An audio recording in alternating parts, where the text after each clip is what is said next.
위대한 기도 시리즈 9번째 시간입니다. 오늘은 구약 성경의 느헤미야의 기도를 통해서 하나님께서 우리에게 알려주시는 기도의 본을 본받기를 원합니다. 우리의 삶은 무너지고 회복시키는 것의 반복입니다. 건강이 무너질 때가 있습니다. 건강검진, 일상적인 한 해 하는 건강검진, 또 회사에서 하는 건강검진을 통해서 갑작스러운 약 복용에 대한 진단을 받기도 하고요. 그리고 정밀 검사를 받아야 된다는 그런 의사 선생님의 진단을 받기도 합니다. 관계의 무너짐 또한 우리 삶에 종종 일어나는 일입니다. 잘 지냈던 친구, 오랜 지인인데 사소한 말다툼 끝에 서먹해지고 연락을 안 하는 일들이 우리에게 있습니다. 오해와 갈등이 깊어져서 오랜 기간 연락하지 않고 지내는 관계의 어려움이 우리 가운데는 있습니다. 더 나아가서는 가장 친밀해야 되는 부부관계나 부모 자녀 관계 속에도 지울 수 없는 상처로 인해서 그 관계가 무너지는 일도 우리 가운데 있습니다. 경제력이 갑자기 무너지는 일은 우리가 쉽게 발견합니다. 갑작스러운 회사로부터의 퇴사 권고, 그리고 사업장의 어려움을 겪습니다. 우리의 인생은 수없이 무너지고 그리고 다시 일으켜 세우는 일을 반복하면서 우리가 살아갑니다. 제가 분리개척 이후에 하나씩 더 해가는 사역을 해왔던 것 같아요. 수요예배를 시작하고 금요기도회를 시작하고 그리고 나서 이제 또 훈련을 시작하고 그리고 새가족 신앙 강좌를 시작하고 중보기도를 하고 사역을 더 해가다 보니까 우리 성도님들이 저를 보시면서 건강에 대한 걱정을 많이 하시고 또 그런 기도를 하신다는 말씀들을 종종 들었습니다. 근데 저는 그 말씀 하실 때까지만 해도 개척교회 목사는 당연히 이 정도쯤 하지 이 생각으로 사실은 한 여름까지를 달려왔던 것 같아요. 그러다가 딱 추석 즈음에 이 코로나가 딱 걸리면서 그때부터는 자신이 없어지더라고요. 제 마음대로 할 수가 없고 그리고 한 주간 내내 이 코로나로 해서 방 안에 갇혀 있으면서 이제 계속 움직이지 못하고 먹기만 하잖아요. 체중이 정말 그동안도 계속 불어왔는데 급기야는 감당이 안 되는 그런 체중이 딱 되더라고요. 그래서 더 이상 안 되겠다. 그리고 이제 다음 주부터 저희 특별 새벽 기도회인데 특세를 한 달 정도 앞두고 나서 특세를 준비하려면 제일 중요한 게 체력이다. 그렇게 생각해서 이제 운동을 시작하기로 마음을 먹었습니다. 그리고 나서 이제 운동할 수 있는 곳을 찾아서 첫 번째 한 것이 있는데 바로 제 몸 상태가 어떤가 하는 것을 이제 확인하는 거였어요. 아마 해보셨을 겁니다. 인바디 검사라고. 깜짝 놀랐습니다. 놀란 이유는 이 체지방, 근육량, 지방의 이 수치가 나오는데, 정말 제가 이 정도일 줄은 몰랐어요. 근육량은 너무 적고요. 체지방은 정말, 생각보다 더 높더라고요. 그래서 이제 그때부터 아마 우리 교육자들은 요즘 제가 풀만 먹는다고 걱정하는데, 계속 좋은 것도 먹습니다. 하여튼 그렇게 이렇게 이제 운동을 시작했어요. 근데 더 놀라운 건요, 운동을 하면 할수록 제 근육이 이거밖에 안 되는구나. 제 몸 상태가 정말 이 정도구나. 저는 낑낑대고 이제 프레스 같은 거 이제 알려준 운동을 하잖아요. 그러면 10kg예요, 10kg. 너무 부끄러워요. 참 이 현실을 알면 할수록 이거밖에 안 되는구나. 내 몸에 근육이 이렇게 빠졌구나. 정말 언젠가 제가 건강검진표를 보면서 근육량이 너무 많아가지고 이 체지방률 훨씬 압도할 때가 있었거든요. 제가 되게 뿌듯했었는데 정말 옛날이여가 됐습니다. 제가 왜 오늘 여기서 설교를 출발하냐면 오늘 느헤미야의 기도는 이스라엘의 상태, 이스라엘의 현실을 아는 데서부터 그 기도가 출발하기 때문입니다. 그의 사촌격인 하나니가 유다와 예루살렘을 방문하고 와서 그들의 고향이면서 그들의 본국인 이스라엘 예루살렘의 상태를 보고합니다. 1장 3절 말씀이죠. 그들이 내게 이르되 사로잡힘을 면하고 남아있는 자들이 그 지방 거기에서 큰 환난을 당하고 능욕을 받으며 예루살렘 성은 허물어지고 성문들은 불탔다 하는지라. 사로잡힘을 면하고 남아있는 자들이라고 말합니다. 왜 이렇게 말하는가? 바벨론의 포로가 됐을 때 바벨론은 유력하고 능력 있는 예루살렘 백성들, 유다 백성들은 다 포로로 끌고 갔습니다. 그리고 유력하지 않은, 말하자면 다시 나라를 재건할 수 있는 그런 능력이 없는 사람들만 예루살렘과 유다에 남겨두었습니다. 페르시아로 지배하는 나라가 바뀌었죠. 바벨론과 페르시아는 다른 식민 정책을 썼습니다. 바로 그들의 종교도 인정하고 문화도 인정하고, 그래서 고레스 왕은 칙령을 통해서 성전을 재건할 수 있도록 돕기까지 했습니다. 그들은 다시 예루살렘으로 돌아와서 성전을 건축합니다. 그런데 느헤미야가 이 보고를 받을 때는 벌써 수룹바벨 성전이 건축되고 나서도 수십 년이 흐른 뒤에요. 그러니까 지금 느헤미야가 있는 수산성, 페르시아의 수도인 수산성에 사는 느헤미야 입장에서는 성전이 건축되고 나서도 한참의 시간이 흘렀기 때문에 그 예루살렘, 유다가 지금은 어느 정도 살 수 있는 땅, 그런 땅으로 회복됐을 거라는 기대가 있었습니다. 그러나 오늘 본문에서 느헤미야가 하나님을 통해서 듣는 이야기는 그렇지가 않습니다. 그들은 큰 환난을 당하고 능욕을 받고 있고, 예루살렘 성은 허물어져 있고 성물은 불탔다. 전쟁에 폐허가 된 상태, 꼭 그런 상태가 지금 예루살렘에 사는 백성들의 모습이고 예루살렘 성의 모습이라고 이야기하는 것입니다. 그에게 전해진 예루살렘과 유다의 상황은 충격적이었습니다. 이 정확한 현실, 구체적인 상황을 알게 된 느헤미야는 이 이야기를 듣고부터 수일을 금식하며 기도합니다. 오늘 저는 느헤미야의 기도를 보면 우리가 전주에 살핀 에스라와처럼 지금 느헤미야가 자신에게 주어진 상황, 그 형편을 보면 지금 이렇게까지 애탈 이유가 없습니다. 이렇게까지 슬퍼할 이유가 없어요. 왜냐하면 오늘 11절 기도 끝에도 나오지만 느헤미야는 바로 아닥사스다 왕의 술 맡은 관원이에요. 그런 높은 관직에 올라 있고, 그런 피지배 민족 중에 한 사람이지만 그래도 페르시아의 정책에 의해서 높은 관직에 올라서 남부럽지 않게 잘 사는 사람입니다. 그러나 그에게는 에스라처럼 그 민족과 공동체 의식을 같이 했습니다. 유다 백성들이 당하는 그 어려움을 자신의 어려움으로 생각했고, 하나님께서 주신 꿈을 버리지 않고 그는 기도하고 있었습니다. 저는 이 말씀을 준비하면서 바로 이 느헤미야의 이러한 태도가 너무 부러웠습니다.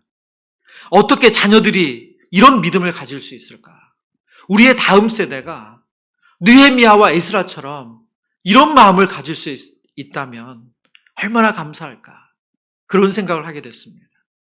여러분 자녀들이 우리 부모님에 대해서 그런 공동체 의식을 가지고 있습니까? 가정의 어려움을 나의 어려움이라고 생각하고 아이들이 정말 아파하고 그걸 가지고 걱정하고 기도합니까?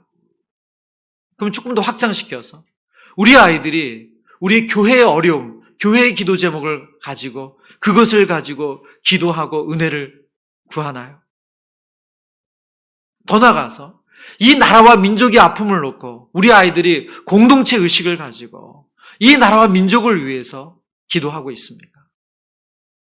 오늘 느헤미야와 에스라를 통해서 보여주는 이 민족의 아픔을 자신의 아픔으로 알고, 같은 동족의 아픔을 자신의 아픔으로 알고 기도하는 이들의 모습이 저는 우리에게도 동일하게 우리의 다음 세대가 그런 자녀들로 자라기를 기도하는 마음을 가져야 될 줄 압니다.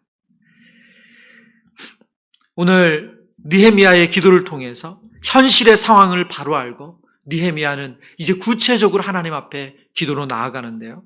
그 첫 번째 느헤미야의 기도의 모습은 기도의 대상에 대한 바른 이해가 기도의 내용을 결정한다는 것을 알려주고 있습니다. 기도를 들으시는 대상이 중요하다는 것은 우리는 잘 알고 있습니다. 기도가 하나님과 대화이기 때문에 하나님을 알면 알수록 기도의 깊이, 기도의 넓이가 달라집니다. 그런데 우리의 기도를 들으시는 하나님이 누구신지 알게 되면 오늘 본문의 내용은 그 기도의 내용도 달라진다는 것을 알려주고 있습니다.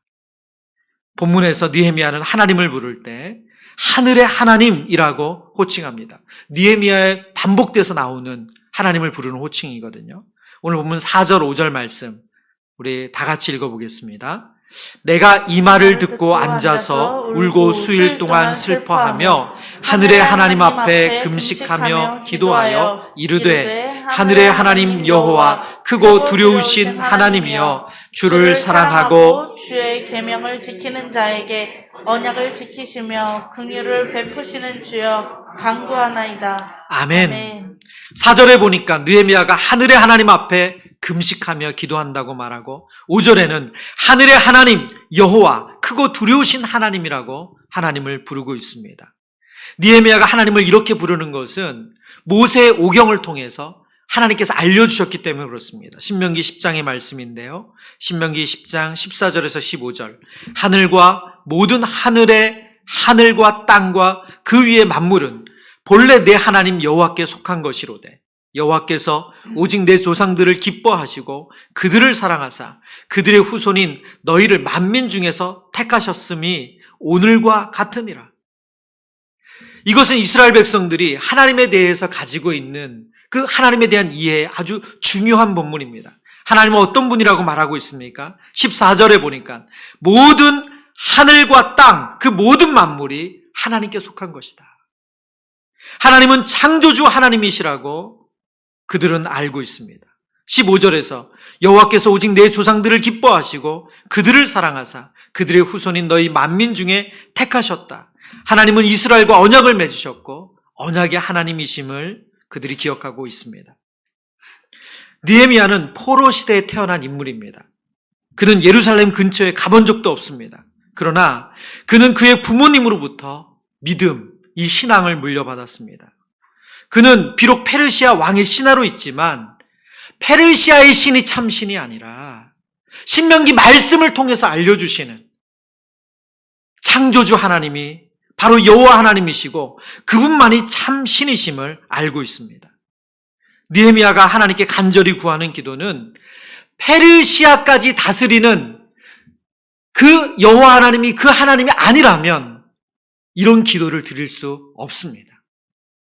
그러니까 느헤미야는 신명기 10장에 나와 있는 하나님은 모든 하늘과 땅의 주인 되시는 하나님이시다.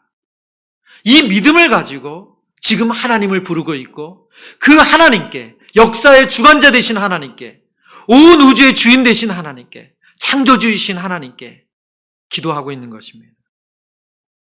그가 하나님께 구하는 기도의 내용은 무엇입니까? 이스라엘 공동체의 재건입니다. 여러분 지금 페르시아의 신하인 느헤미야가 어떤 기도를 하고 있냐면 하늘의 하나님께 이스라엘 공동체를 재건해 주시기를 기도하는 것입니다. 페르시아의 신하로서는 도저히 구할 수 없는 기도 제목이죠. 고레 페르시아의 고레스 왕이 칙령을 내려서 그 피지배 민족인 유다인들을 예루살렘으로 보내고 성전을 건축하고 그들의 종교와 그들의 문화를 다시 일구게 하는 것이라. 그리고 오늘 느헤미야가 성벽을 재건해서 이스라엘 공동체를 재건하는 것은 성격이 다릅니다.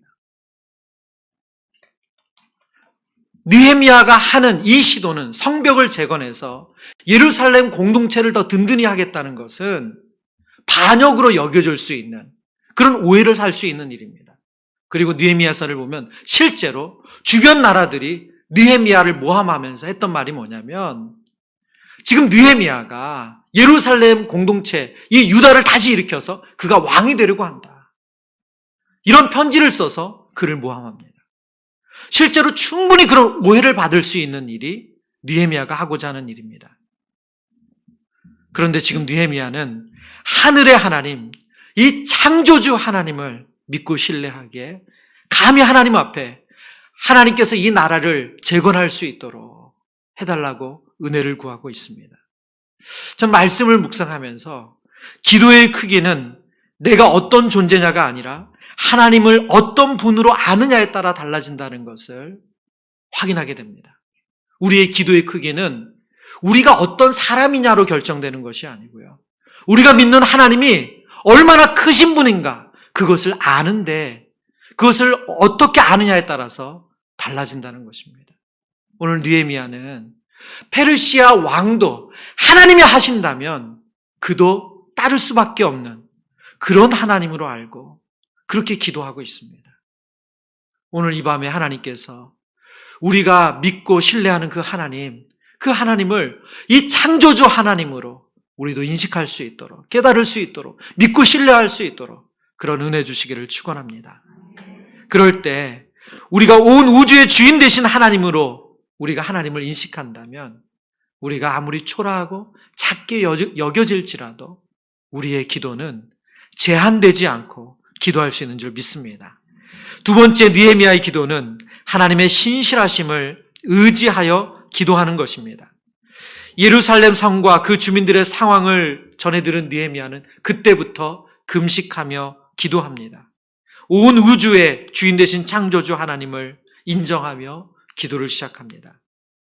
그리고 그는 그 조상들이 지은 죄가 바로 우리의 죄고 나의 죄고 그로 인해서 하나님께서 이 징계를 하시는 것은 너무나도 마땅하고 우리가 그 징계를 받았다고 그가 인정을 하죠.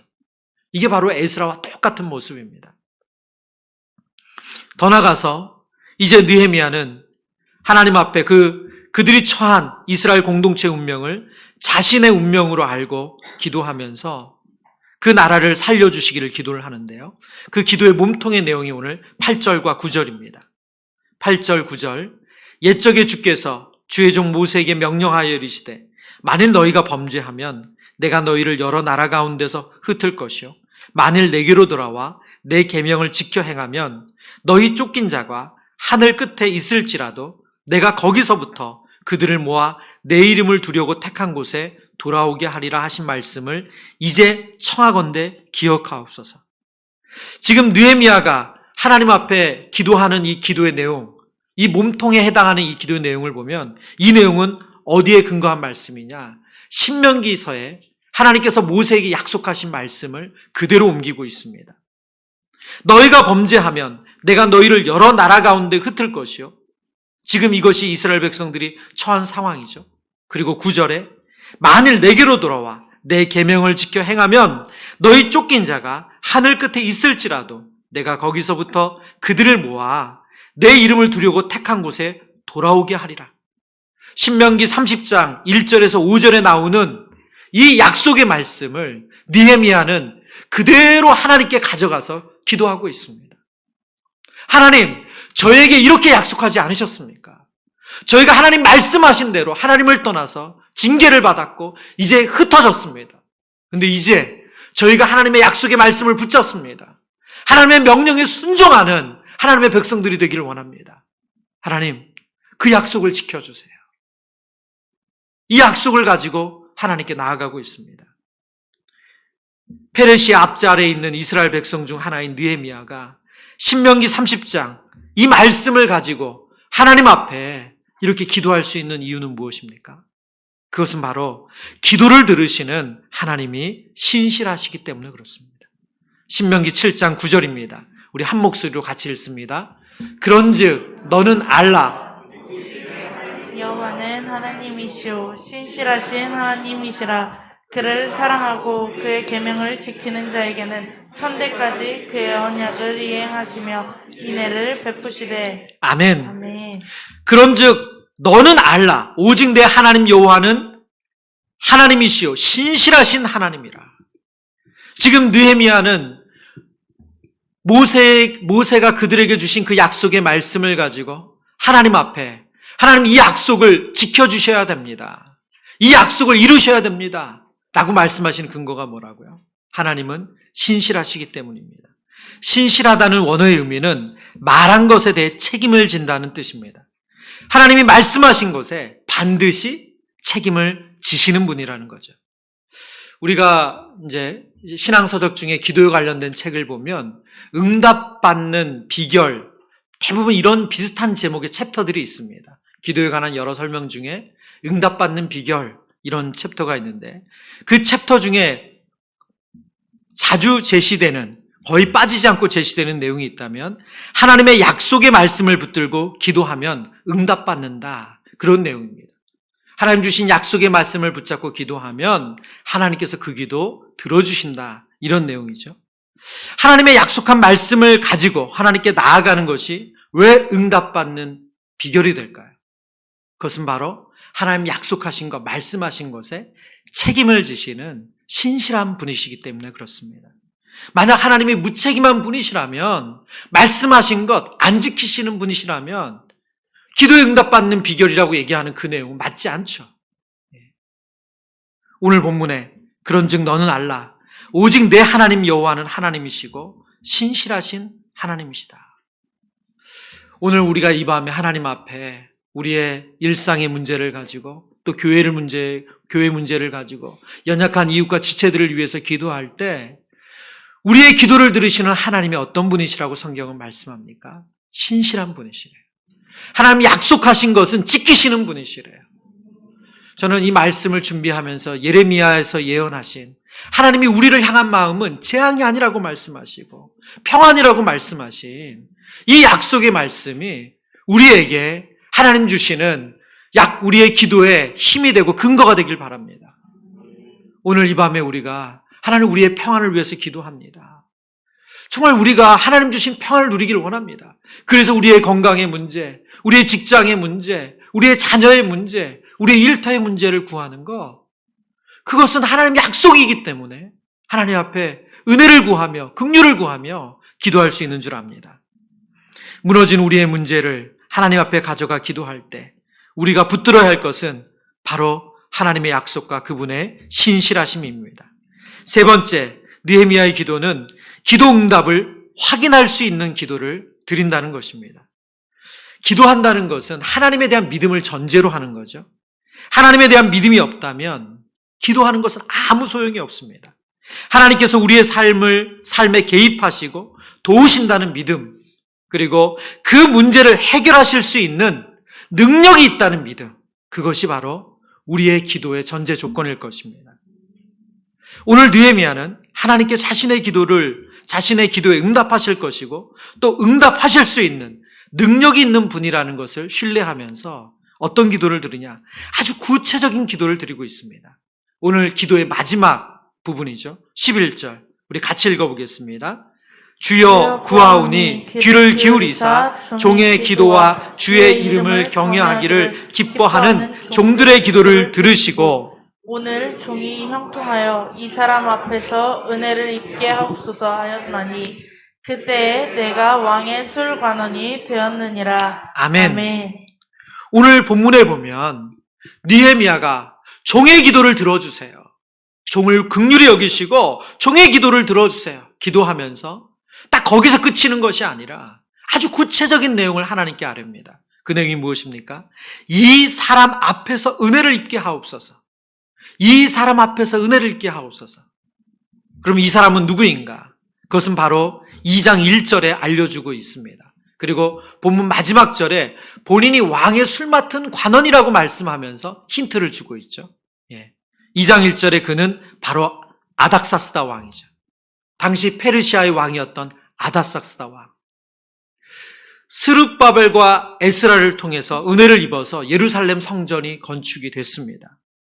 그 예루살렘 성전이 건축될 때도 그들의 힘으로 건축된 것이 아니라 바로 당시 페르시아 왕의 도움을 입어서 성전을 건축할 수 있었죠. 이런 이스라엘 상황에서 아닥사스다의 왕의 은혜를 입지 않고서는 예루살렘 그 성벽을 재건하고 그 공동체를 재건하는 것은 있을 수 없는 일입니다. 수일을 금식하면서 느헤미야가 기도하면서 그는 구체적으로 어떤 도움이 필요한지를 알았습니다. 그리고 하나님 앞에 이 사람에게 은혜를 입게 해달라고 그가 기도를 합니다. 여러분, 우리가 기도할 때 좀 착각하거나 오해하는 경우가 있어요. 그건 뭐냐면 하나님은 온 우주의 하나님, 창조주 하나님 되시니까 하나님의 그 초자연적인 역사로 하나님의 일을 다 이루실 것처럼 착각하는 경우가 있습니다. 물론 하나님은 만나와 메추라기를 보내셔서 이스라엘 백성들을 40년이라는 그 긴 기간을 먹이시고 입히셨습니다. 이런 초자연적인 일이죠. 초자연적인 일입니다. 그러나 하나님은 더 많은 시간 이스라엘 백성들이 노동을 통해서 먹게 하셨어요. 그게 자연 계시예요. 하나님 물론 초자연적으로도 일을 하시지만 더 많은 경우는 하나님 이 땅에 만드신 자연 질서를 통해서 그리고 사회 질서를 통해서 이 땅의 구조를 통해서 하나님이 일하신다는 것입니다. 느헤미야가 이 사람에게 은혜를 입게 해달라는 기도는 그럼에도 불구하고 쉬운 기도가 아닙니다. 가벼운 기도가 아니에요. 1장 11절 끝에 그가 술관원이다 라고 이야기했잖아요. 고대 왕들이 죽음을 맞이하는 가장 큰 이유는 반역입니다. 배신이에요. 반역과 배신 중에 가장 자주 쓰이는 방법이 뭐냐면 독살입니다. 그렇기 때문에 음식과 술을 맞는 사람은 가장 최측근이죠. 그래서 최측근인 신하들이 가장 조심할 것이 뭐냐면 왕에게 의심을 사지 않는 거예요. 왕의 의심을 사면 그것은 바로 죽음이에요. 그렇기 때문에 표정 관리를 잘해야 돼요. 그런데 오늘 우리가 읽지는 않았지만 2장으로 넘어가면 2장에 이 아닥사스다 왕이 느헤미야에게 이런 말을 합니다. 내가 병이 없거늘 어찌하여 얼굴에 수심이 있느냐? 이는 필연 내 마음에 근심이 있음이로다 하더라. 그때 내가 크게 두려워하여. 지금 느헤미야가 아닥사스다 왕과 이 이야기를 나눌 때가 느헤미야가 첫 번째 하나니로부터 예루살렘 성의 상황을 들은 때로부터 약 4개월 정도 지난 때입니다. 오늘 성경은 아주 정확하게 그 때를 알려주고 있거든요. 느헤미야가 이 소식을 처음 들었을 때가 기스르월이라고 말하는데 지금으로 말하면 11월에서 12월을 가르칩니다. 그리고 느헤미야가 2장에 아닥사스다 왕 앞에 나아가는 때는 니산월이에요. 3월에서 4월을 가르쳐요. 그러니까 4개월 정도의 시간의 흐름이 있습니다. 이 기간 동안 느헤미야는 어떻게 하면 내가 왕에게 은혜를 입을 수 있을까? 아마 그 기회를 놓고 계속 기도하고 기다렸을 거예요. 그리고 내가 왕 앞에 나가서 이런 상황을 알릴 수 있게 된다면 무엇을 이야기해야 될까? 그 기간을 기도하면서 차근히 준비했을 겁니다. 그러고 그날이 왔습니다. 왕이 느헤미야 얼굴을 보고 네가 병이 없는데 아픈 데가 없는데 너 얼굴이 왜 그 모양이냐? 너 필연 마음에 근심이 있다. 만약 이 아닥사스다 왕이 그 근심을 이놈이 나를 어떻게 하려고 하는구나 이렇게 생각한다면 그는 죽음이죠. 그러니까 느헤미야가 왕에게 은혜를 입게 해달라는 이 기도가 이게 가벼운 기도가 아니라는 거예요. 자신의 처지와 상황, 그 공동체를 살리고자 하는 그 마음을 표현한다는 것이 그렇게 쉬운 기도가 아니라는 거예요. 느헤미야가 그 기도를 하나님께 올려드리고 있습니다. 그리고 그가 기도한 대로 왕에게 은혜 입게 해달라고 기도한 대로 바로 아닥사스다 왕이 그것을 묻자. 너 왜 그러니? 너 무슨 근심이 있니? 묻자 4절 오늘 느헤미야 2장 4절에서 8절까지 아주 조목조목 왕에게 이런 은혜를 입기를 원한다고 구체적인 내용을 기록합니다. 제가 4절부터 읽어보겠습니다. 왕이 내게 이르시되 그러면 내가 무엇을 원하느냐 하시기로 내가 곧 하늘의 하나님께 묵도하고 왕에게 아뢰되 왕이 만일 좋게 여기시고 종이 왕의 목전에서 은혜를 얻었사오면 나를 유다 땅 나의 조상들의 묘실에 있는 성읍에 보내어 그 성을 건축하게 하옵소서. 지금 예루살렘 성을 건축하게 해달라고 은혜를 구하고 있습니다. 이어서 6절 그때 왕후도 왕 곁에 앉아 있었더라. 왕이 내게 이르시되 내가 몇 날에 다녀올 길이며 어느 때에 돌아오겠느냐 하고 왕이 나를 보내기를 좋게 여기시기로 내가 기한을 정하고 내가 또 왕에게 아뢰되 왕이 만일 좋게 여기시거든 강 서쪽 총독들에게 내리시는 조서를 내게 주사 그들이 나를 용납하여 유다로 들어가기까지 통과하게 하시고 또 왕의 살림 감독 아삽에게 조서를 내리사 그가 성전에 속한 영문의 문과 성곽과 내가 들어갈 집을 위하여 들보로 쓸 제목을 내게 주게 하옵소서 하매 우리 함께 읽습니다. 내 하나님의 선한 손이 나를 도우심으로 왕이 허락하고. 아멘. 느헤미야는 4개월이라는 이 기간 동안 하나님, 제가 왕 앞에 섰을 때 은혜를 입기 원합니다. 제가 정말 왕 앞에 섰을 때 저의 이 마음을 잘 표현하길 원하고 구체적인 도움을 얻길 원합니다.